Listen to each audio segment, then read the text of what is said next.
주님 평화. 제가 거의 한 달 됐어요. 기침 나온 지가 한 달 됐는데, 지금 현재 밝혀진 건 두 가지입니다.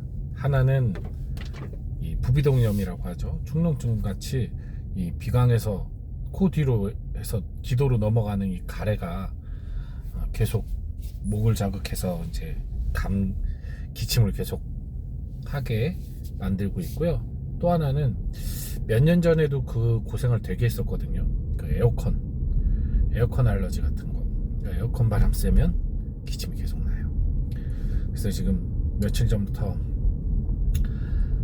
방에서도 차에서도 에어컨을 안 켜고 있습니다. 덥죠, 당연히. 엄청 덥습니다. 근데 그래도 기침하는 것보단 나니까. 그래서 지금도 에어컨을 껐습니다. 네, 벌써 30도인데요. 어쨌든 여러분들 저의 기관지를 위해서 좀 기도 좀 부탁드립니다. 코와 기관지 빨리 나야지 제가 또 힘차게 또 선포도 하고 이야기도 하고 할 텐데요. 평상시에 이제 마스크 쓰고 다녀야 되다 보니까 힘드네요. 오늘은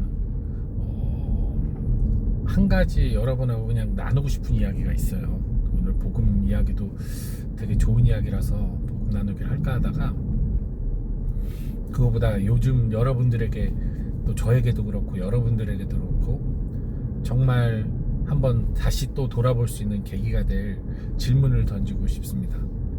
여러분들은 성당에 왜 오시나요?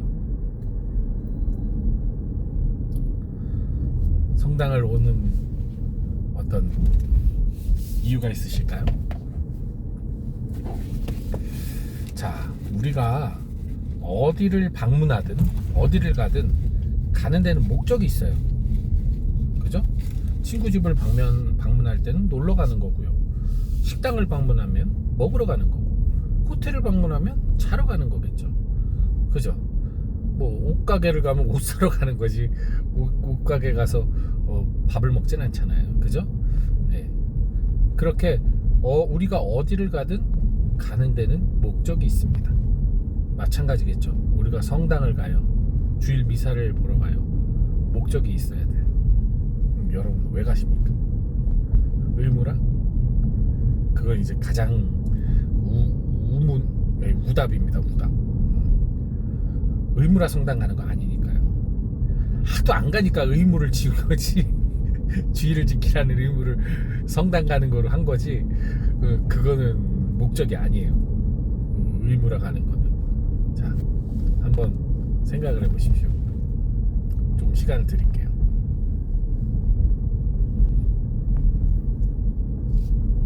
그 와중에도 그냥 제 얼굴만 쳐다보고 계신 분들도 계실 텐데, 자, 이건 답이 있는 게 아니에요. 그렇기 때문에 여러분들이 아무리 제 얼굴 쳐다보고 뭘까 그래봤자 저는 답을 줄 수는 없습니다. 왜? 각자의 목적이 다르기 때문이죠. 많은 사람들이 미사를 하러 올 때 씨름과 근심을 안고 와요. 고민을 안고 와요. 여러 가지 삶의 공고함을 안고 옵니다. 그래서 주님께 이제 그것을 해소해 달라고 일종의 어떤 상담소처럼 혹은 병원처럼 치유와 치료, 회복을 위해서 오는 분들이 대부분이에요. 자, 그런데 문제가 뭐냐면요, 우리가 병원을 갈 때는 내가 증상을 잘 설명하잖아요. 그죠? 증상을 설명하고 의사의 진단을 받고 여러 가지 진료를, 검진을 받은 후에 결과를 들어서 그거에 마땅한 치료를 받잖아요. 그러면 미사를 와서도 마찬가지겠죠. 나의 이 고민을 구체적으로 주님 앞에 드러내고, 나의 이 아픔과 슬픔을 구체적으로 드러내고, 예를 들어서 집안에 어떤 자녀와의 갈등이 있다. 그럼 단순히 자녀가 내 말을 안 들어먹고 자녀가 나한테 함부로 했다는 그 내용 갖고는 증상을 제대로 얘기할 수 없어요. 나와 자녀 간의 그 뿌리 깊은 어떤 갈등의 원인, 갈등의 이유, 갈등의 과정, 이런 걸 충분히 성찰해서 그것을 주님 앞에서 드러내고 주님께 합당한 지혜를 청하고 치료를 청할 때 거기서 주님께서 지혜를 주시는 거예요. 여러분께 어떻게 살아가야 될지, 어떤 마음을 먹어야 될지. 그리고 더 중요한 건 뭔지 아세요? 때로는 그 말씀이 내가 듣기엔 거북할 수 있어요. 사제를 통해서나 아니면 성서를 통해서나 뭐 미사의 어떤 은총을 통해서 답이 주어졌는데 나는 그 말이 맞긴 한데 나는 그렇게 못 살아. 나는 그렇게 못해. 그럼 치료 거부잖아요. 그럼 치료 안 되는 거예요. 그래서 많은 분들이 사실 미사를 와서 마치 목적 없이 그냥 왔다 가는 사람들처럼 그냥 있다가 가는 것 같은 거예요.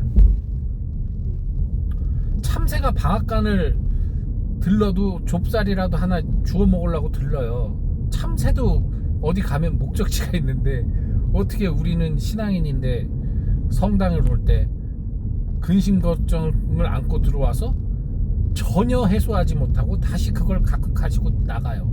다시 미사 끝나고 돌아갑니다. 그렇다면 결국 나는 미사에 아무런 감동도 위로도 기쁨도 없이 그냥 미사 참여한 그 목적, 미사를 참여해야 되는 의무의 실현만 채우고 가는 것밖에 안 되는 거죠. 혹은 이런 거예요. 뭐 때론 뭐 미사 때 이렇게 즐겁고 미사가 이렇게 위로가 되고 기쁨이 될 때도 있어요. 내 귀에 맞는 어떤 그런 소리를 들어서. 그런데 예를 들어서 미사가 이제 잔치라고 하잖아요. 미사를 하나의 잔치라고 하는데 그 잔치의 상에 내 마음에 드는 음식이 있었던 거죠. 위로의 음식이 있었던 거예요. 기쁨의 음식이. 그거 열심히 먹고 좋았어. 근데 문제는 그게 매번 있는 게 아니란 말이죠. 또 가면 그 음식이 없어. 다음번에. 그럼 또 미사가 재미없어지죠. 그래서 또 하나는 그 음식 하나 때문에 오기에는 이 미사라는 잔치가 나를 위한 잔치 같지가 않은 거예요. 남의 잔치 같은 거예요. 그러니까 별로. 이제 그런 여러 가지 심리적인 문제들이 우리로 하여금 미사를 봉헌하고 난 후에 그 기쁨으로 그 위로와 그 평화로 한 주를 살아가는 힘이 되질 못하고 그냥 미사 때에 어떤 성체를 모신 것으로 만족하고 좋은 신부님들이 좋은 강론하는 거 들은 걸로 만족하고 끝이 나는 경우가 너무나 많다는 거죠. 미사를 갈 때는 목적을 가지고 가야 됩니다. 내가 주님의 집에 갈 때는 목적을 가지고 가야 돼요. 그리고 그 목적을 이뤄야죠.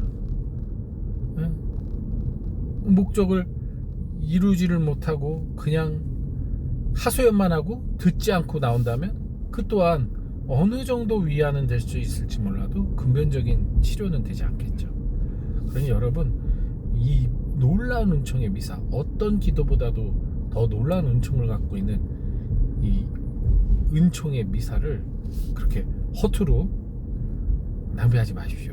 귀한, 여러분에게 그 귀하단 한 시간을, 일주일에 한 시간인데 그 한 시간을 아깝게 낭비하지 마세요. 그 한 시간이 그 남은 모든 한 주간을 여러분들이 살아갈 수 있는 힘을 주는 그러한 귀한 미사란 말입니다. 그러니까 여러분들 그 미사의 목적을 가지고 또 그 목적을 제대로 풀어서 하느님에게 그 맞는 처방을 받고 때로는 그것이 나에게 좀 거북하고 힘들다 할지라도 그 말씀을 내가 실행함으로써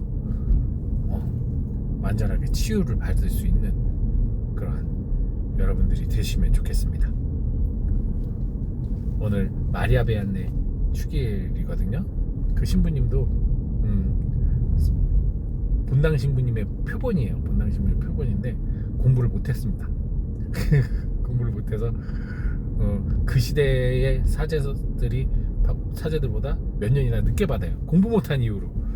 그런데 오히려 그분은 더욱 겸손한 자세로 수많은 신자들을 대했고 전방에 연속으로 과속방지턱이 있습니다. 과속방지턱이 있대요. 신자들을 대상으로 최대한의 겸손함으로 자신이 잘나서 사제가 된 게 아닌 걸 너무나 잘 알기 때문에 늘 겸손으로 신자들을 대하고 성사를 주면서 위로를 줬죠. 그래서 1년에 10,000명이 넘는 신자들이 그 시골 성당을 찾아가서 이 신부님께 성사를 받다고 하죠. 이 신부님에게는 성사 미사에 분명한 목적이 있었던 겁니다. 사제니까 해야 되는 것이 아니라 신자들의 치유를 위해서. 마찬가지예요. 여러분들도 그러한 목적을 가지고 신앙생활 하시기 바랍니다. 주님 평화.